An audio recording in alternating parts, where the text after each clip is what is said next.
నాకు కడుపులో బాగా నొప్పి బలహీనత వల్ల నేను 1 సంవత్సరం కాదు ఇప్పుడు 13 సంవత్సరాల నుంచి ఆ బలహీనతతో నేను చాలా బాధపడుతున్నాను. అప్పుడు ప్రార్థన చేసుకొని 3 రోజులు ఉపవాసం ఉండి ప్రార్థన చేసుకుంటే నీకు చేతపడమ్మా అని చెప్పి దేవుడు బయలుపరిచాడు. బయలుపరిచిన తర్వాత నేను ఎక్కడికి వెళ్ళి నేను బాగుపడాలయ్యా, నా వల్ల కాదు, మరి మీరే సహాయం చేయండి అయ్యా అని అనుకున్నప్పుడు దేవుడు మరి ఇక్కడ ఈ మినిస్ట్రీకి 3 నెలల క్రితం నేను వచ్చాను ఇక్కడికి, బేతెల్ టవర్కి. ఇక్కడికి వచ్చిన తర్వాత దేవుడు మరి నాకు ఎంతగానో స్వస్థత ఇచ్చాడని నేను నమ్ముతున్నాను. నేను చాలా బలహీనతో, చాలా కడుపులో నొప్పితో చాలా బాధపడ్డాను. రాకముందు ఎలా ఉండేదమ్మా మీ ఆరోగ్య పరిస్థితి? ఆరోగ్య పరిస్థితి చాలా క్షీణించిపోయింది. అసలు హాస్పిటల్కి వెళ్తే డాక్టర్లు ఏమో ఆపరేషన్ చేయాలంటున్నారు. ఏ విషయంలో ఆపరేషన్ చేయాలంటున్నారు? కడుపులో ఫైబ్రాయిడ్స్ ఉన్నాయి, ఆపరేషన్ చేయాలమ్మా అన్నారు. నేను చనిపోవాలన్న ప్రేరేపణ కూడా నాకు వస్తుంది.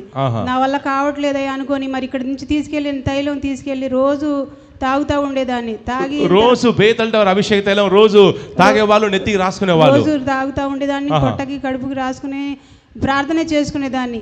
అలాంటి స్థితిలో నుంచి నేను చాలా బయటపడ్డాను దేవుడి కృప ద్వారా. మరి ఈ తైలం ద్వారా, ప్రార్థన ద్వారా నేను స్వస్థత పొందాను. ఇప్పుడు మీకు నొప్పి లేదు.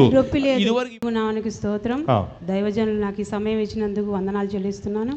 మరి నేను చెప్పబోయే సాక్ష్యం, నా జీవితంలో మరి పిల్లలు లేక నేను చాలా బాధపడుతున్నప్పుడు దేవుడు చాలా సంవత్సరాల తర్వాత 17 సంవత్సరాలకు పాపని నాకు ఇచ్చాడు దేవుడు. దేవుడు గొప్ప ప్రవచనం ద్వారా మరి ఇచ్చిన పాప అది. అయితే ఆ బిడ్డకి నేను సమర్పించుకుంటానయ్యా అనుకున్న తర్వాత పుట్టింది ఆ పాప. అయితే ఆ బిడ్డకు సమర్పించుకున్నాను. తర్వాత ఇంకా మళ్ళీ నాకు కడుపులో బాగా నొప్పి బలహీనత వల్ల నేను 1 సంవత్సరం కాదు ఇప్పుడు 13 సంవత్సరాల నుంచి ఆ బలహీనతతో నేను చాలా బాధపడుతున్నాను. చాలా బాధపడుతున్నప్పుడు మరి నేను దేవుళ్ళో ఎదగాలని చాలా ఆశపడుతూ దేవుళ్ళలోనే ఉండేదాన్ని. ఎక్కువగా ఎన్ని శ్రమలు వచ్చినా నాకు దేవుడే తీసేయాలి, ఆయన తప్ప నాకు వేరే ఆధారం లేదని చెప్పి నేను ఎక్కడికి వెళ్ళకుండా దేవుడి మీదే ఆనుకొని బ్రతుకుతూ ఉండేదాన్ని. అలాంటి స్థితిలో మరి అప్పుడు ప్రార్థన చేసుకొని 3 రోజులు ఉపవాసం ఉండి ప్రార్థన చేసుకుంటే నీకు చేతపడమ్మా అని చెప్పి దేవుడు బయలుపరిచాడు. బయలుపరిచిన తర్వాత నేను ఎక్కడికి వెళ్ళి నేను బాగుపడాలయ్యా, నా వల్ల కాదు, మరి మీరే సహాయం చేయండి అయ్యా అని అనుకున్నప్పుడు దేవుడు మరి ఇక్కడ ఈ మినిస్ట్రీకి 3 నెలల క్రితం నేను వచ్చాను ఇక్కడికి, బేతెల్ టవర్కి. ఇక్కడికి వచ్చిన తర్వాత దేవుడు మరి నాకు ఎంతగానో స్వస్థత ఇచ్చాడని నేను నమ్ముతున్నాను. నేను చాలా బలహీనతో, చాలా కడుపులో నొప్పితో చాలా బాధపడ్డాను. రాకముందు ఎలా ఉండేదమ్మా మీ ఆరోగ్య పరిస్థితి? ఆరోగ్య పరిస్థితి చాలా క్షీణించిపోయింది. అసలు హాస్పిటల్కి వెళ్తే డాక్టర్లు ఏమో ఆపరేషన్ చేయాలంటున్నారు. ఏ విషయంలో ఆపరేషన్ చేయాలంటున్నారు? కడుపులో ఫైబ్రాయిడ్స్ ఉన్నాయి, ఆపరేషన్ చేయాలమ్మా అన్నారు. అని చెప్పి ఒకసారి వెళ్ళి ఇట్లాగే ఆపరేషన్ కూడా అన్ని అరేంజ్ చేసుకొని వెళ్ళి బెడ్ మీద పడుకున్న తర్వాత కూడా మా అమ్మ వచ్చి మళ్ళీ అది క్యాన్సిల్ చేసేసి అసలు అది కూడా అవ్వకుండా అయ్యి ఇలాంటి చాలా చిక్కులతో అసలు ఆ పని అవ్వకుండా కూడా ఆగిపోయింది. 3 నెలల క్రితం మీరు బేతెల్ టవర్కి వచ్చారు. ఇక్కడికి వచ్చిన తర్వాత నాకు ఇంకా ఆశ అన్నీ వదులుకొని ఇక్కడికి వచ్చాను. నేను ఇక్కడికి వచ్చిన తర్వాత దేవుడు అమ్మగారి చేత అయ్యగారి చేత ప్రార్థన చేయించుకొని, అమ్మ నువ్వు మళ్ళా సాక్షిగా తిరిగి వస్తావని అమ్మగారు కూడా నాకు ధైర్యం చెప్పారు. నేను ఇంటికి వెళ్ళిన తర్వాత కూడా నేను చాలా అధైర్యం కోల్పోయాను. ఇంకా చాలా నా వల్ల కావట్లేదయ్యా, నేనేం చేయలేను, నేను చనిపోవాలన్న ప్రేరేపణ కూడా నాకు వస్తుంది.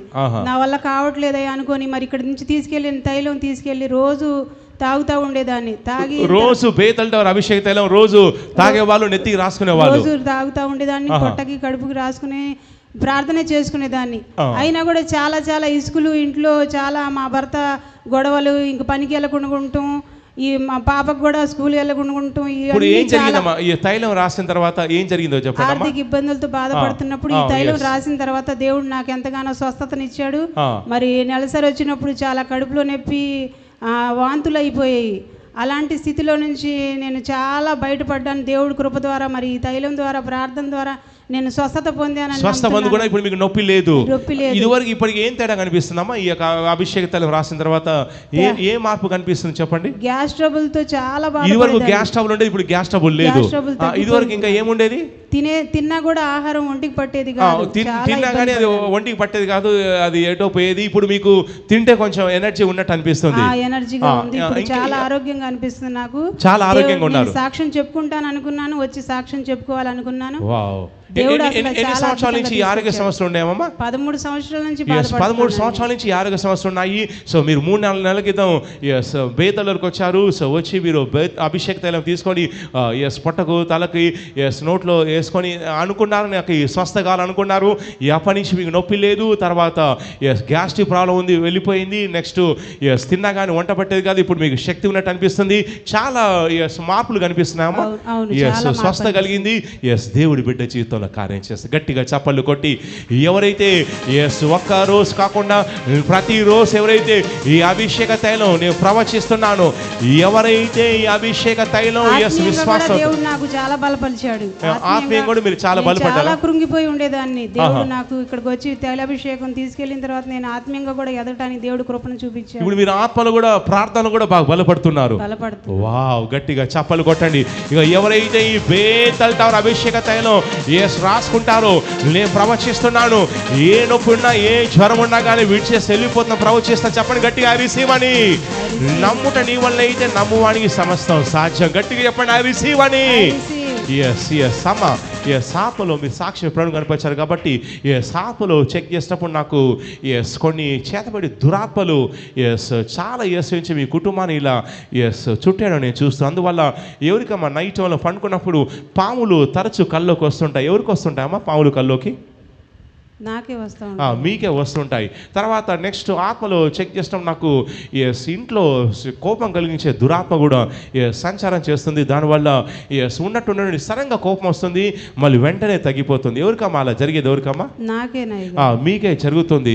నెక్స్ట్ ఆత్మలోకంలో చెక్ చేసినప్పుడు 2015 సంవత్సరం నేను చూస్తాను. 2015 సంవత్సరంలో అప్పుడు ఇంట్లో కొంచెం బాగా టెన్షన్ ఉన్నప్పుడు ఇంట్లో నుంచి వెళ్ళిపోవాలి, ఎక్కడికి వెళ్ళిపోవాలి అని చెప్పేసి 2015 సంవత్సరంలో వెళ్ళిపోవాలని కూడా ప్రయత్నం చేశారు. ఎవరమ్మా అప్పుడు ప్రయత్నం? పుట్టినికి వెళ్ళిపోవాలి లేదా ఎక్కడికి వెళ్ళిపోవాలని అట్లా అనుకుంది ఎవరమ్మా? నేనే. మీరు అనుకోని బయటకు వచ్చారమ్మా? వచ్చాను. బయటకు వచ్చేసి మళ్ళీ కొన్నాళ్ళు బయట ఉండి మళ్ళీ వెళ్ళిపోయారు. అవునమ్మా?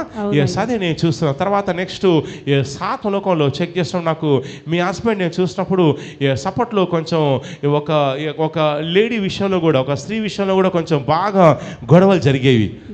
అవునమ్మా? ఒక స్త్రీ విషయంలో మీకు మీ హస్బెండ్ మధ్య కొంచెం బాగా గొడవలు జరిగేవి. ఆ విషయం గురించి మీరు మీ హస్బెండ్ మీరు ప్రశ్నించేవాళ్ళు, ఎందుకు ఇలా చేస్తున్నారంటే మీ హస్బెండ్ అనేవాడు నా ఇష్టం, నేను మొగాన్ని, నేనేమైనా చేసుకుంటా ఉండి పోతా పో అని ఇలా చెప్పేవాడు. అవునమ్మా? ఆ స్త్రీ విషయంలో మీరు చాలా సంవత్సరాల పాటు చాలా డిస్టర్బ్ అయిపోయారు, చాలా గొడవలు జరిగాయి. అవునమ్మా? నెక్స్ట్ తర్వాత ఆత్మలోకంలో మీతో అన్నారు, నీకు సంతానం లేదు, నీకు అప్పట్లో సంతానం లేదు, నువ్వు వేస్ట్, నువ్వు పోయి చావని చెప్పేసి అన్నప్పుడు శోకానికి సమయంలో నాకు సంతానం లేదని చెప్పేసి ఇంట్లో ఏదో ఊరేసుకుందాం లేదంటే ఏదైనా టాబ్లెట్స్ వేసుకొని చచ్చిపోతామని అలా ప్రయత్నం కూడా చేస్తారు. ఎవరమ్మా చేసింది? ఎవరమ్మా? మీరు అప్పట్లో సంతానం లేనప్పుడు ఏదో ఆవేశంతో ఇలాంటి ప్రయత్నం, ఇలాంటి ఆలోచనతో ఎవరమ్మా పీడించబడిందో? నేనే చేశాను. ఏ ప్రయత్నం చేశారమ్మా? టాబ్లెట్లు వేసుకున్నాను. టాబ్లెట్లు మింగేశారమ్మా? ఎన్ని మింగేశారమ్మా? గుప్పెడు టాబ్లెట్లు. అవునమ్మా? గుప్పెడికి వచ్చినటువంటి టాబ్లెట్స్ తీసేసుకొని అదే నేను చూస్తున్నాను. గతంలో మీకు టాబ్లెట్లు తీసుకొని ఇలా మింగేస్తే ప్రాణం పోతే బాగుండు అనుకున్నారు. కానీ ఆ టాబ్లెట్ వేసుకున్నాక అవి పని చేసాయమ్మా? పని చేయలేదు. అందులో చాలా టాబ్లెట్లు ఎక్స్పైరీ టాబ్లెట్లు అవి ఎక్స్పైరీ టాబ్లెట్లు మీరు వేసుకున్నారు. కానీ ప్రభు మీ పట్ల కృప చూపించి మీరు చావకుండా ఆ టాబ్లెట్స్ ఏవి కూడా పనిచేయకుండా దేవుడు చేశాడు. అవునమ్మా? అవి వేసుకున్న తర్వాత కొన్ని నిమిషాలు అట్లా ఏదో కళ్ళు తిరిగినట్టు అనిపించింది, నిద్ర వచ్చి అనిపించింది. మళ్ళీ కొన్ని నిమిషాలకి మళ్ళీ లేచారు. అవునా? లేచిన తర్వాత అప్పుడు మీరు అనుకున్నారు, అయ్యో ఇన్ని టాబ్లెట్ నేను వేసుకున్నాను, నాకెందుకు ఏం కాలేదని చెప్పేసి మీరు అనుకున్నారు. ఆ తర్వాత దేవుడు నన్ను కాపాడని చెప్పి కూడా మీరు వందనాలు చెల్లించారు. అయితే ఇప్పటికీ మీ ఇంట్లో 1 2 3 4 4 దుష్టాత్మలు, 4 చేతబడి మంత్ర దుష్టాత్మలు ఇంట్లో సంచారం చేయడం నేను చూస్తున్నాను. ఈ సంచారం చేయడం వల్ల ఇంట్లో చాలా గొడవలు అవుతున్నాయి. తర్వాత నెక్స్ట్ ఇంట్లో ఎవరికమ్మా ఇప్పటికి కూడా ఇంట్లో ఉండాలనిపించదు? ఎవరికి ఉండాలనిపించదమ్మా? ఇంట్లో ఒక్కోసారి మనశ్శాంతి లేదు, నెమ్మది లేదు, ఎక్కడైనా సపరేట్గా ఉంటే బాగుండా అని ఎవరికి అనిపిస్తుందమ్మా? మా ఆయన అలాగ వెళ్ళిపోతూ ఉంటారు మీ ఆయన వెళ్ళిపోతుంటాడు. ఎస్, మీ ఆయన చేసే పనులకు మీకు ఎస్ ఒక్కోసారి అలా అనిపిస్తూ ఉంది. అవునమ్మా, రైట్. ఎస్, కళ్ళు మూసుకోండి. ఎస్, మీ ఒంట్లో ఉన్న ముందుకు రండి. ఎస్, మీ ఒంట్లో ఉన్నటువంటి ఎస్ ఆ చేతబడి దుష్ట అందరు నిలబడండి ఈ సమయంలో. ఎస్, నిలబడండి. షాబాబా రికేజే. ఎస్ అనుకోండి. ఎస్ ఎస్ ముందుకు రండి అమ్మా. ఎస్ అనుకోండి, ప్రభు నా ఒంట్లో ఏ దుష్టాత్మ ఉన్నా కానీ యేసుక్రీస్తు నామములో ఎస్ విడిచేసి బయటికి రావాలని అనుకోండి. అనుకోండి, బయటికి వచ్చేస్తుంది. బయటికి వచ్చేస్తుంది. కళ్ళు మూసుకోండి అమ్మా. యేసుక్రీస్తు నామములో ఎస్ బిడ్డ పట్టలోనికి పాతాళపు అగ్ని గంధకాలు నజరేయుడైనటువంటి యేసుక్రీస్తు నామములో ఎస్ పాతాళపు అగ్ని గంధకాలు ఈ బిడ్డ పట్టలోకి నేను రిలీజ్ చేస్తున్నాను. యేసుక్రీస్తు నామములో, యేసుక్రీస్తు నామములో మీ ఒంట్లో అగ్ని గంధకాలు సంచారం చేస్తుంది. ఒంట్లో ఉన్న దురాత్మలు యేసుక్రీస్తు నామములో అరుస్తూ బయటకు వచ్చేస్తున్నా. అరుస్తూ బయటకు వచ్చేస్తున్నా. మీ కడుపంతా పిండేస్తుంది, తిప్పేస్తుంది, వికారం అనిపిస్తుంది. ఒంట్లో ఉన్న దురాత్మలు నోరు తెరువు, అరుస్తూ బయటకు వచ్చేస్తున్నా. యేసుక్రీస్తు నామములో యేసు ఈ పట్టలో అగ్ని గంధకాలు వెళ్తుండగా ఎస్ ఆ దురాత్మలు అరుస్తూ బయటకు వచ్చేస్తున్నాయి. అరుస్తూ బయటకు వచ్చేస్తున్నాయి. యేసుక్రీస్తు నామములో ఎస్ మీ ఒంట్లో కడుపంతా పిండేస్తుంది. ఎస్ కడుపంతా పిండేస్తుంది. యేసుక్రీస్తు నామములో ఎస్ అద్భుతం జరుగుతుంది. దురాత్మ బయటపడుతుంది. యేసు నామములో, నజరేయుడైనటువంటి యేసుక్రీస్తు నామములో ఎస్ ఆ దుష్టాత్మ నా చేయి పెడుతుండగా ఆ దుష్టాత్మ బయటకు వచ్చేస్తుంది. ఒంట్లో ఉన్న నీరసం కలిగించే దురాత్మలు యేసుక్రీస్తు నామములో ఎస్ కాలిపోతున్నాయి, కాలిపోతున్నాయి, కాలిపోతున్నాయి. యేసు నామములో కాలిపోతున్నాయి. ఎస్ విడిచేసి వెళ్ళిపోతున్నాయి. విడిచేసి వెళ్ళిపోతున్నాయి. రా బయటికి రా. యేసుక్రీస్తు నామములో ఆమేన్, ఆమేన్, ఆమేన్, ఆమేన్. గట్టిగా చప్పట్లు కొట్టి